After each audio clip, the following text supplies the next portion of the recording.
Hello everybody, welcome back. I am Straight Jacket Jim here with Natty, ready for another Nuts and Bolts. How exciting. I love talking about esports with you, Natty.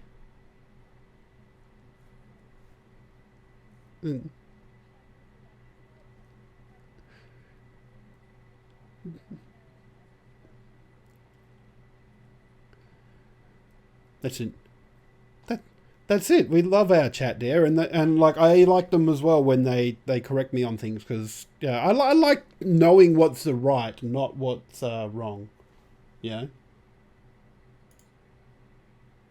Oh, thank you. They, that's all right. They wouldn't have been able to hear Reflex. So we've just been informed by Reflex jumping into our chat that we can't hear Natty, and I do know the reason for that because I've forgotten to switch back to voice meter. So now I've switched back to voice meter, we should be able to hear Natty. That's good. I'm just hearing the stream from somewhere, and I think I had it open before when I was watching the normal podcast, but I can't find the tab it's on because, I'm like the everybody who has 60,000 tabs open. Doesn't your little tabs, like mine actually, when the window's open, it actually puts like a little music symbol next to the tab that the music's playing on? Or the sound? I just found it. Don't worry, I'm not listening to myself on loop now. But thank you so much to Reflex for pointing that out, because, would hate to have gotten all the way through that. I've done that before with like interviews and things like that, where you sit there and you get to the end and you go...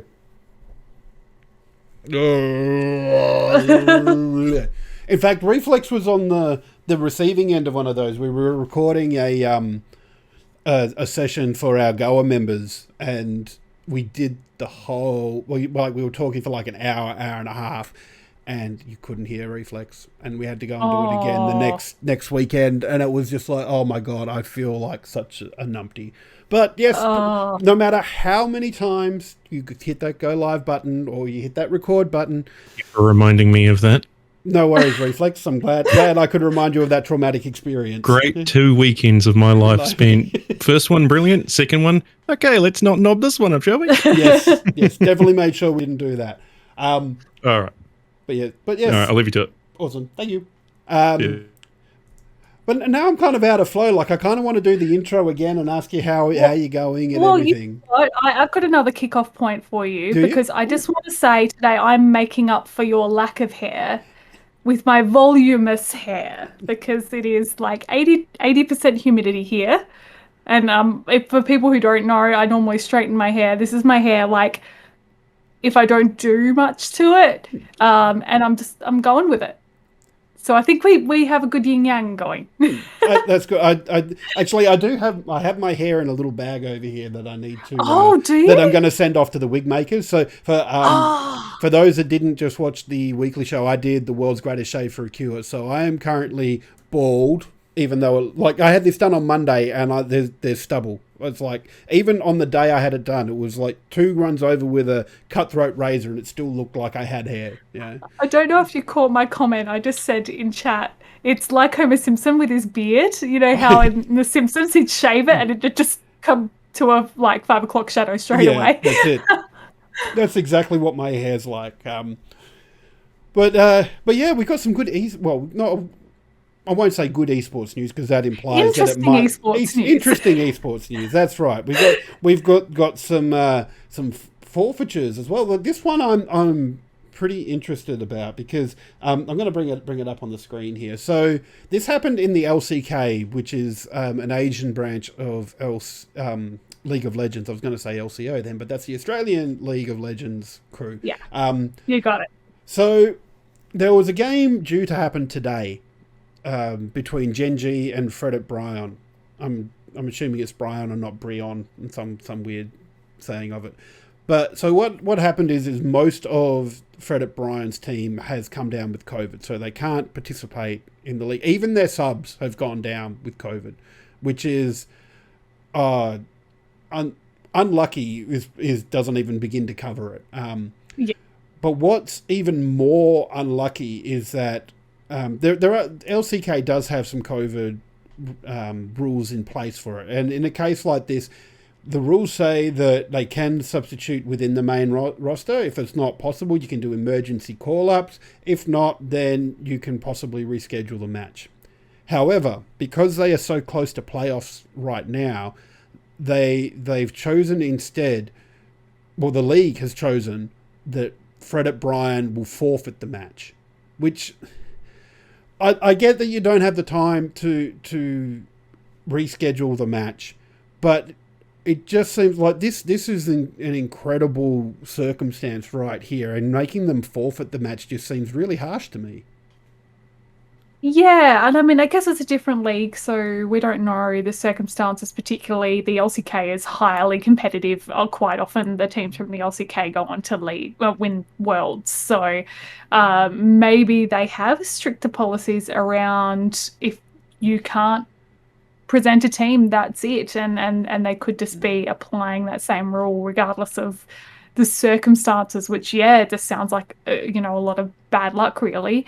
And for a lot of these teams, they would have gaming houses. It wouldn't be like Australia where some of the teams have gaming houses, but most you just remoting in from wherever. So this is something that could happen to any team in the LCK. So it's a very hard line, isn't it? Yeah, well, and I must admit, like their rules say that it can be rescheduled, but just because it's so close to the end, like our own LCO is entering its last week before playoffs next week. So I'm guessing that they'd probably have a similar timeline before MSI happens.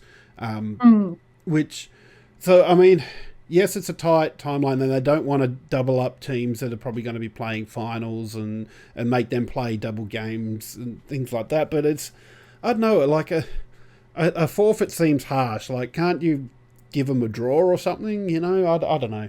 I don't know if draws even exist in that format. Yeah, I see this absolutely both ways, because it's not necessarily fair to the other team that this team isn't showing up. So they're potentially losing points if they do make it a draw. Yeah.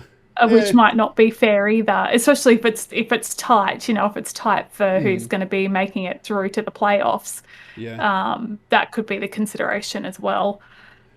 Yeah, that's it. And it's probably a highly unlikely sort of situation that doesn't really come off, and it's not obviously not really covered by the rules. Well, it is, but in this case, the rules are not being applied because it's so close to playoffs. So there are reasons for it, and I guess in this situation, any decision you make is not going to be 100% happy for everybody. But it's it's a little sad. Like, and I don't know where Fred O'Brien sits in the scheme of their playoffs there, but it would be a really crap way to miss out on playoffs. Oh, absolutely. Especially since you don't know when your team's all going to be able to recover as well. I mean, obviously, for some people, COVID can just be a cold style of symptoms or asymptomatic completely, and other people, they're flat on their back or in hospital. So, well, here's the interesting thing. So that game was scheduled to be today. Their game on the 19th, which is 3 days' time, is still scheduled to go ahead. Hey, so, interesting. Yeah, but it's also interesting that I don't know if they're doing live tournaments, or if the players that have come down with COVID are just that bedridden and sick that they just physically can't. But in this sort of a case, why not just let them play online? Like, I know that's how we do it here for the LCO, but I don't know if they're doing live stuff wherever the LCK is taking place. So it could be like this is a case where you could be doing online stuff. I don't know. It's quite tricky as well because LCK, which runs in China, they are currently going through COVID lockdowns in a lot of cities. So they're locking down 17 million population cities because they're aiming for a COVID zero strategy. So I would like to think that they had a LAN solution in place. If they didn't, I'm unfortunately not familiar with how they're running their league, whether it's LAN or in person, but or remote. But considering that's what's been developing over the last few weeks there, I would have thought they would have had something in place if that is indeed the case in this instance, that they just couldn't get to the studio. So yeah, sad for Fred at Brian, but it's getting to the exciting point. Like when you get to playoff, that's where the fun stuff happens. And I know our own LCO is 1 week away, so there are 2 more rounds, Monday, Tuesday next week, and honestly, I don't know. I kind of think these last 2 rounds are a bit of a dead rubber because the top 5 that are going to playoffs have been decided. That's been decided for a week, 2 weeks, and even so much as the team's positions. Like Chiefs are first on 18 wins, Peace are second on 14 wins. So there's no way that Peace are going to be able to get up into first. Pentanet.gg are on 13 wins behind Peace, so there's a mathematical possibility that they could jump up into second, but like Peace I'm just going to have a quick look at the schedule. Peace are playing Gravitas and Kanga Esports, so they're currently sitting like the 2 last spots. That's where they're sitting at the moment. And PGG have to play the Chiefs and Gravitas, who are last. So you'd put them down for 1 win there, but having to beat the Chiefs, that's going to be next to impossible. And you have to relying on Order losing into one of the lesser teams. So not likely. So even if you could talk Chiefs into maybe throwing the game a little bit, that's, Peace still have to lose, and that's not likely to happen.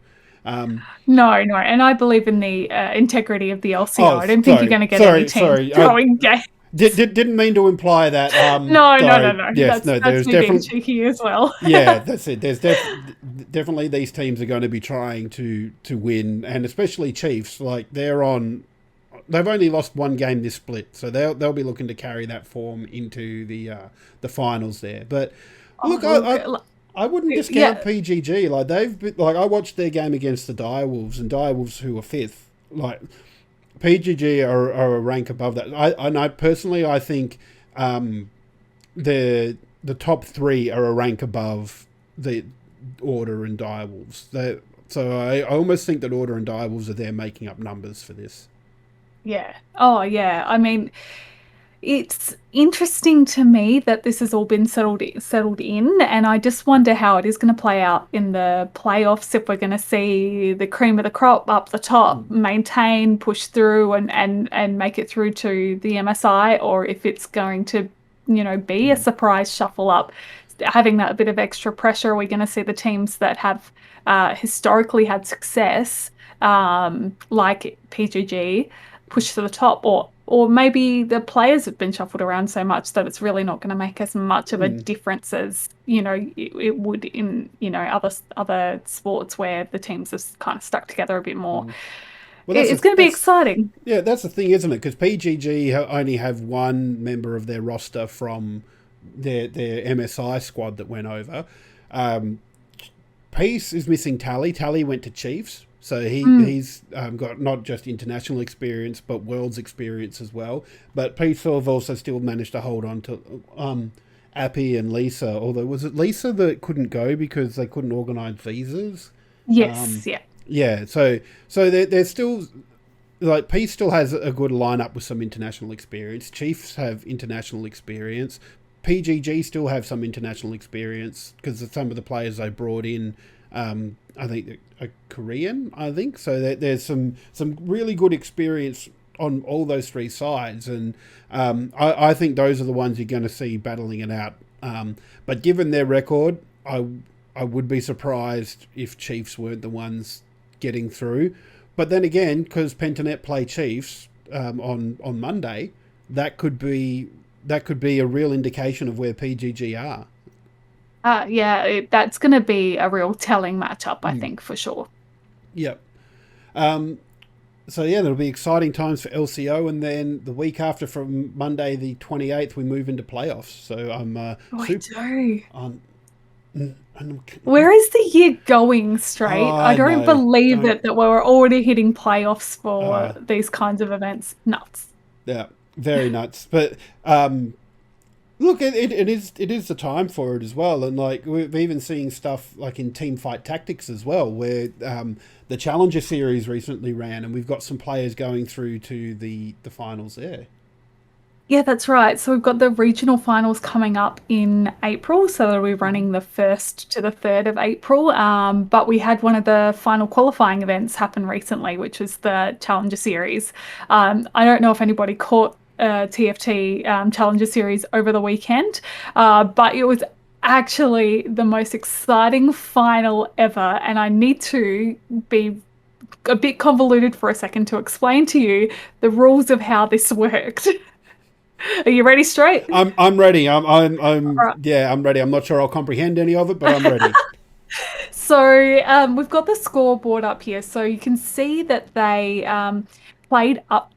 could play up to 6 rounds. And how this final worked was, if you reached a total of 18 points, then you were eligible to win if you earned a first place in a round after that.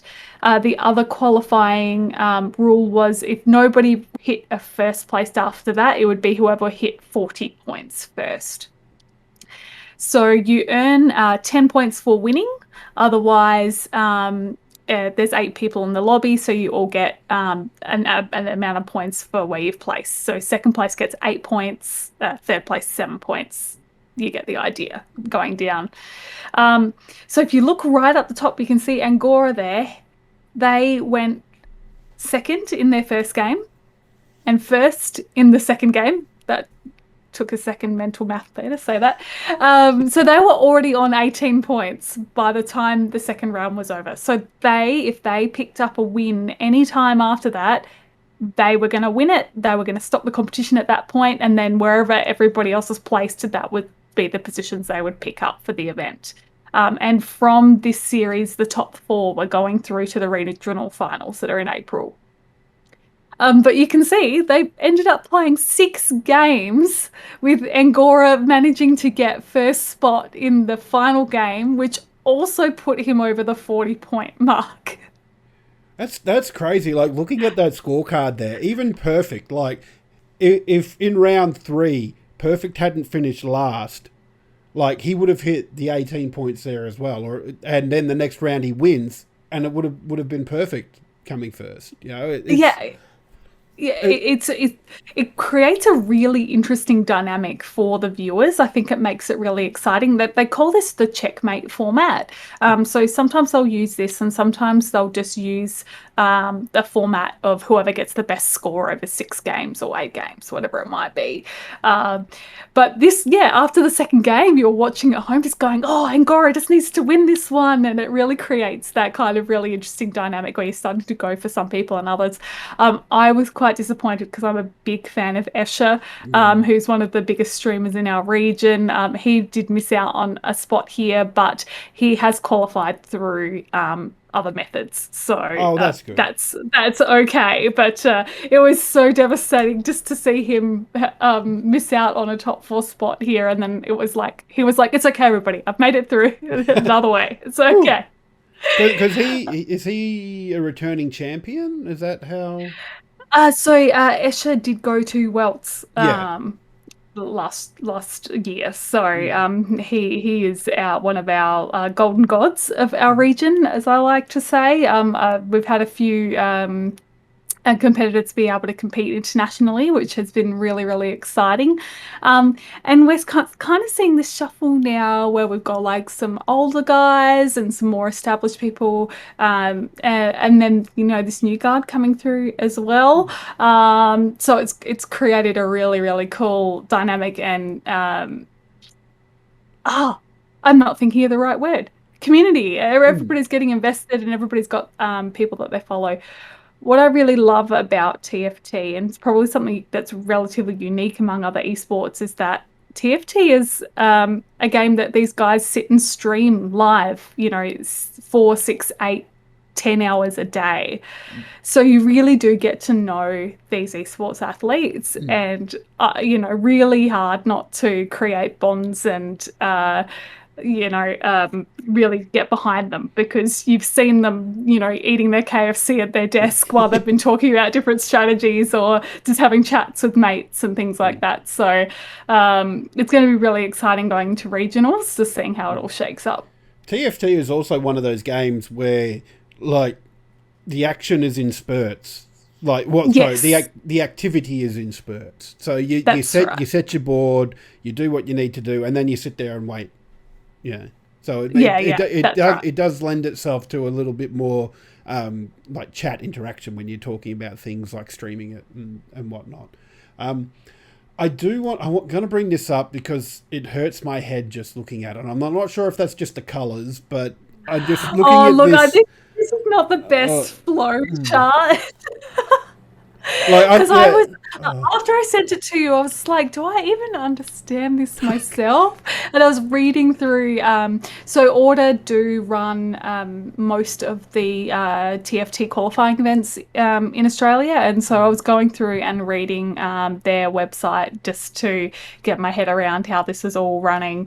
So a lot of players have already qualified through other events that have happened this year, so Scholar Cup, Innovator Cup, those kinds of things that have already happened. But there's also a certain amount of spots available through the ladder, which basically is on X date, they take a snapshot of all of the players actively playing competitive TFT in our region, and the top ones go through. And so I kind of like that as well. So like having these different entry points into the regional gizmos and gadgets finals, it just, I feel it makes it a bit more, like, especially when you're talking about ladders, because ladders mean consistently performing well, whereas a tournament, if you have an off game, all of a sudden you're out of the tournament. Yeah, and it's interesting when we're looking at that checkmate format, right? Because you, out of maybe 6 games, you only need to have 3 good games to qualify. Yeah. Compared to somebody else who does really well on ladder, they might just be playing a higher volume of games. They might just be getting, so basically the lobbies are 8 players. If you get top 4, you're always moving up the ladder. So it's a good way for players who maybe can play a bit more volume and develop their skills that way to get invitations to the professional tournaments. But it creates a really interesting dynamic in the community, because you're either a good ladder player or you're a good competitive player, and there's a bit of mud thrown about that sometimes, depending on how you've qualified into the events. So, and it does come up even in the commentary sometimes as well. They'll say, well, this player qualified through ladder, so we don't know. They haven't been as tested at events as these other seasoned professionals that have had more competitive experience. So it's really interesting. And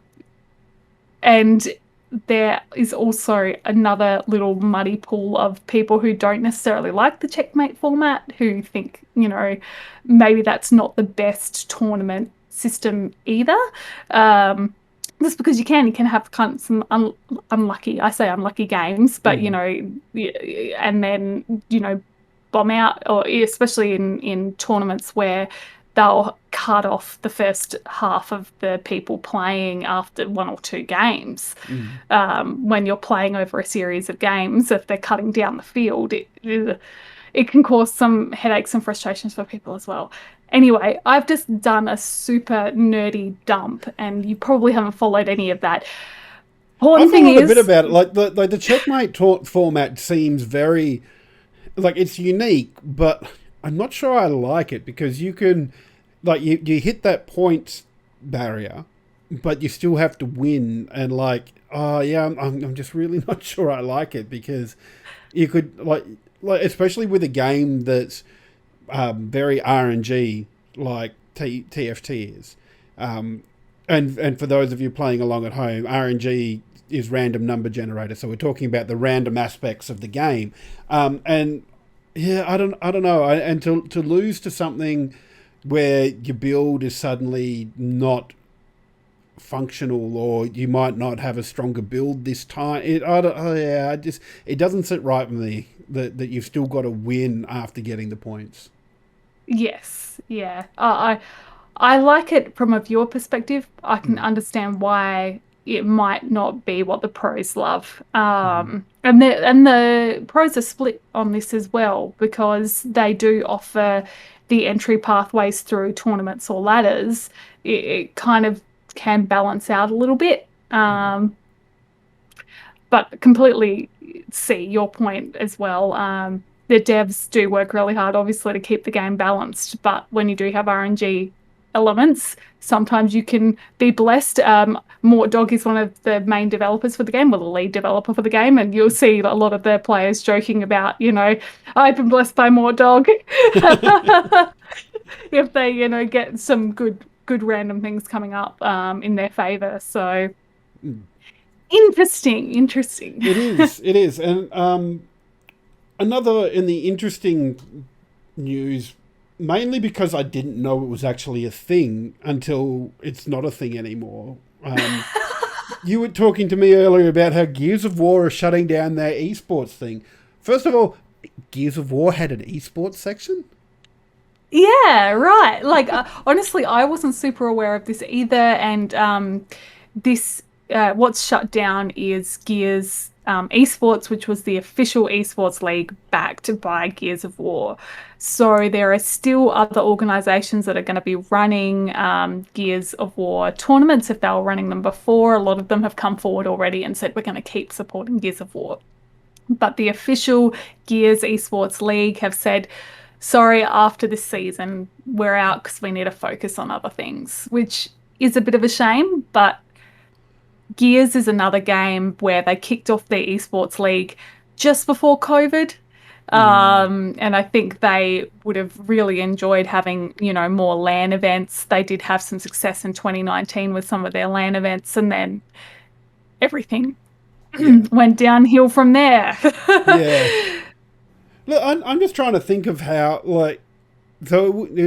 being a cover shooter, how have you seen any of the games to know how they work? Is it basically still setting traps? I was just watching highlight reels, so I actually don't know what the formats were for the games.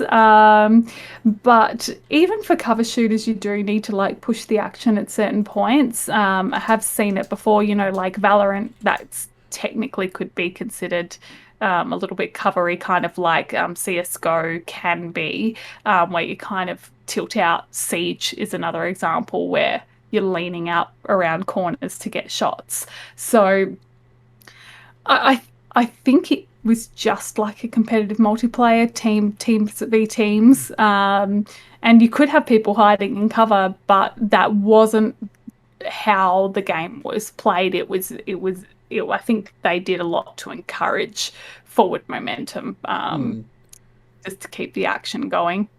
So for those playing at home, I've just brought up a YouTube clip of it because I was curious, and I'm sure you guys are curious as well.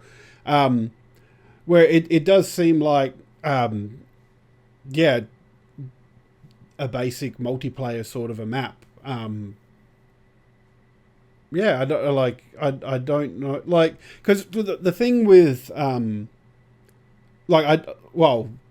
don't know if the my God, my words are failing me today. That's okay. You've been talking a lot tonight. Good.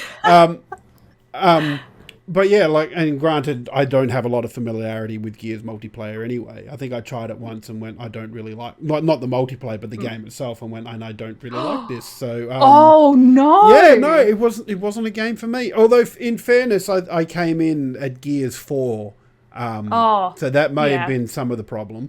But yeah, I had all the nostalgia building in through the series. Yeah. So Marcus had my heart from day one with his gruff attitude and his giant gun with the chainsaw built into it. But yeah, it just to me looking at this, it looks like just two teams of normal multiplayer people. I don't know if there's an economy in it, like in a CSGO or Valorant, where you have to buy weapons. As far as I know, there wasn't that. I think it was just you pick your loadout based on your characters, and you could go for the sessions, but again, not an expert either. Yeah, and I can kind of see why it didn't gain a lot of traction. You know, timing aside, it does just kind of look like a shooter game, and like there's not a lot to it. Like even Halo, which is just another shooter game, but they've got those other game modes where like Oddball and Capture the Flag and Deathmatch and what's the other one? Strongholds. So there's some variety there, and their esports has kicked off with you have to play those modes. So there's a bit of variety to it, whereas this one just kind of looks like get in and shoot. And I'm sure there's more nuance to it than that, but it doesn't seem to have the interesting factors that Halo or Valorant or even an Apex Legends has. Yeah, I think it's tricky because shooters are just so varied now. You've got shooters where characters are super role specific. You've got shooters where you do have economies that you need to consider between rounds, and you've got shooters where more like Gears, where you just run in and shoot from the looks of things. Excuse us both speaking from inexperience and not being familiar with it. I guess for me, I'm quite nostalgic around Gears just because I loved these games, and I was just disappointed that I hadn't, I wasn't aware this is going. Kind of like you said at the start, we weren't so aware of it. I just think it probably didn't hit its stride in Australia, which is a bit of a shame. But one thing I am excited for that's starting up again. World of Tanks ANZPL Season 4 returns Friday. Games are back. It's so exciting. We've both been hanging out for this because I've missed my tanks. We've missed tanks, and we've missed our teams and our little friendly rivalry we've got going. That's it. Well, it's interesting because this season it's gone. The ANZPL has gone from 8 teams to 4 teams. It's a very unique situation where Melbourne Matildas, who were last year's champions, don't exist as a team anymore. And it's Auckland, crazy. I know. And Auckland Archers are the other team that's been made defunct there. But watching it like I get the feeling that the player base now is going to be quite more skillful because. The Christchurch Conquerors, who have had a hard time over the last few seasons, pretty much since the inception of the ANZPL, they've managed to pick up one of the players from the Archers, but they've also picked up 3 players from the Matildas, which, considering that they're reigning champions, that's a big pickup. And even Saxon, the Matildas captain, has been picked up by the Adelaide Action X. So your team there, Natty. And they've also picked up Ironguard from the North Sydney Sentinels. Well, JT's going to be on me case in a bit there for saying that Sentinels were South Sydney. But yeah, the Sentinels that have lost Ironguard has gone to Adelaide Action X as well. So I reckon your Adelaide Action X are in a pretty good spot to compete and contend this season. Yeah, I think it's going to be really interesting to see how all these moves shake out for sure, just because you're creating new dynamics with new teams and just basic things that we looked at last season where you had these really interesting strategies developing, whether new teams and new combos of people are going to be able to execute those things in similar ways. It's, anybody's game, it feels like. Yeah. Well, just a double round robin as well, because with the 2 less teams, they've opted to have a double round robin. Being able to come back in and play a team again later on, like that's going to be a big thing. Like, because quite often you'll see some teams surprise you in the first couple of rounds and then peter off a little bit. But now those teams will be able to play again, and you might see some changes. You might see some results being flipped. It's going to be an exciting time for that. And that's starting this Friday on twitch.tv/World of Tanks ANZ. at 7 o'clock Australian Eastern Daylight Savings Time. So, and another thing that's good about that, because there's only 3 games now, it's not going to finish as late. So people, but considering they've got players from Perth to New Zealand, which is at the moment is a 5-hour time zone difference, the New Zealand players are going to be able to get to bed a little bit earlier now. That is good news for everyone, I think. Yeah, cool.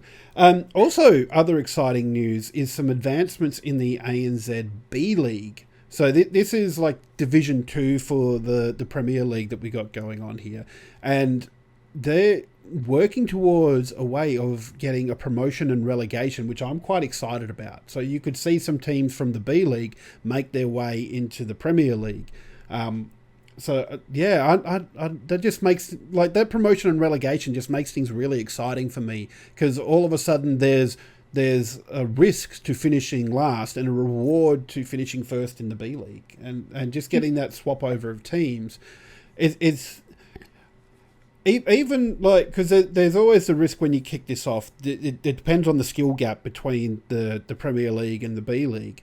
If the B League team goes up and they get a pounding and go back down the next season, they'll still come back with some experience and hopefully bring up the B League itself. So, just looking forward to seeing those teams tussle. Those teams haven't actually been set yet, but they're doing the draft tomorrow night. So that's Thursday, March 17th, if you're listening to us on YouTube. So that's going to be an interesting thing. I'm going to be tuning in to watch that and see who gets selected to what team. But the matches won't start until I think it was April 18th. So they're playing on Monday nights. So they've still got a little bit to go. Yeah, April 18th they'll be starting. So it would be good to see the B League get in there and see the action there happening as well. Yeah, I really like that they've got their relegation system going on, because it gives you incentive as well to follow the B League, because you can see the up and coming teams or who's going to take the spots in the Premier League and vice versa. Does create really interesting dynamics and exciting dynamics as well. I think we're still waiting on an announcement if the promotion and relegation system is going to be coming in for this seasons, but yeah, it's definitely something they're working towards and makes for an exciting competition. So I can't wait to see what's happening there. What else was I going to add? I was going to add something else in there too. Because the B League already has contributed a few players to the Premier League as well. So it'll be interesting to see if that stabilizes. And of course, the risks with the promotion and relegation system is, if a team gets relegated, will you see a bit of an exodus of players from those teams to try and get back into a Premier League team? Yeah, because that's interesting. Yeah, especially if you've got a team that's got like one or two. Like I look at the Perth Panthers for me, because they're my team. You can't see it at the moment, but I've got posters for them above my wall.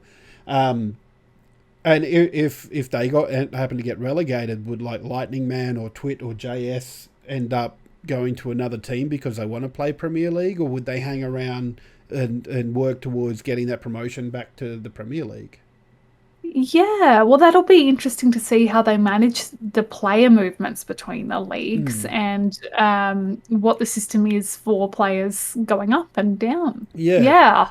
That's an extra layer in the mix. That is, because rosters are only seven players, because you're doing a 5x5 games and then 2 reserves, but Conqueror's got 5 new players this season, so it'll be interesting to see if there's any rules that are brought in around that. If a team gets relegated, will those players be eligible to play for Premier League? Or it's an extra hurdle that I'm like, being the fan of the English Premier League that he is. I'm sure Jake Truman, who's the associate producer at Wargaming for the ANZPL, will have thought about it ahead of time. And when the system gets brought in, it'll be a well ironed out system that they've got. I'm sure it'll be very clear. One thing I really love about World of Tanks is how clearly they have all their rules and regulations spelled out for the players. And in plain English, which is lovely. And they've just done a really good job of building the competition. Like this is season 4 for the Premier League and season 3 for the B League, and just the vision that they've had and the planning they've put in place, and just their community around the game is just so amazingly incredible. Like they're talking with the players in there and getting involved with them has been a real highlight of this league for me. So, ANZPL starting 7:00 this Friday night, Australian Eastern Daylight Savings Time. So get amongst it. Go watch some games. Yeah. I was going to say, go rewatch the final on YouTube between the Melbourne Matildas and the Perth Panthers from last year. The Perth came second in. Yeah. You're just rubbing it in, aren't you? Yeah, that's it. Yeah. Well, no, I was more saying we came second in that we didn't win, and the Matildas. Oh.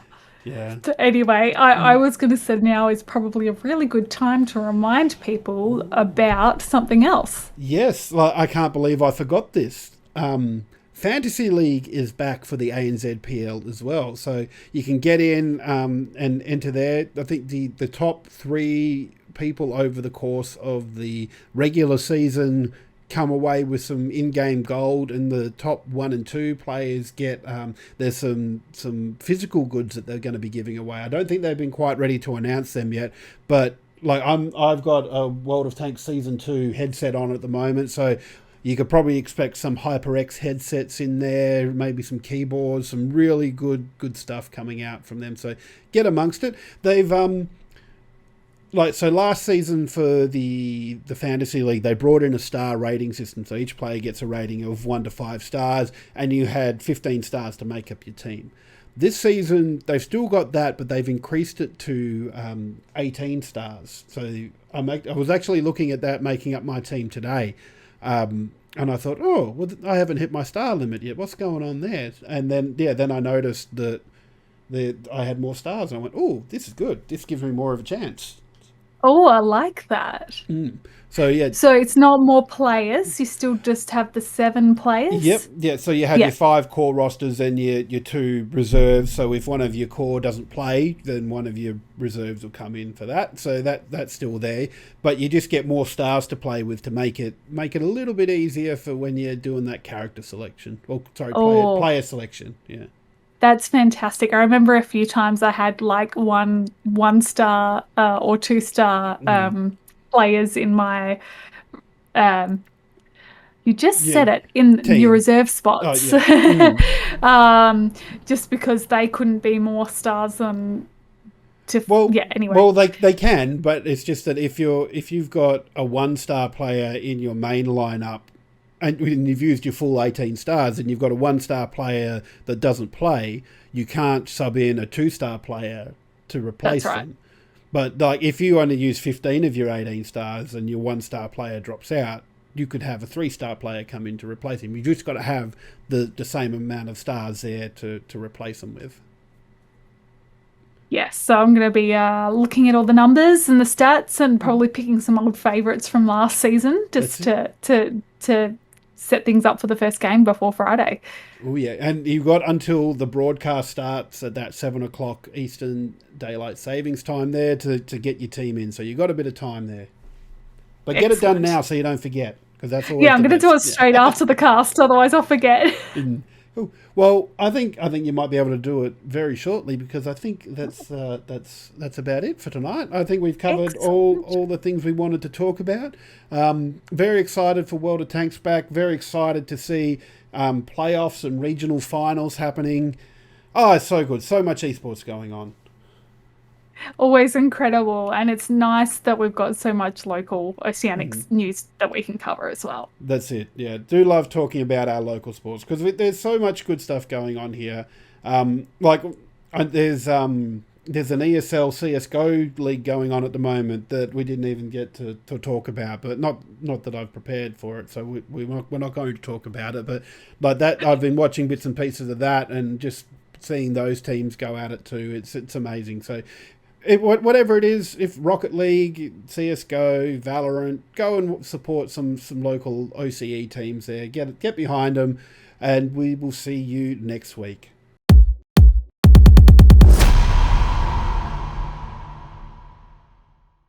Thank you so much for stopping by to watch this video. If you like what you're seeing, why not check out this video here? Or if you really like us, drop us a subscribe. And don't forget to like and comment as well. Thanks, and we'll see you next time.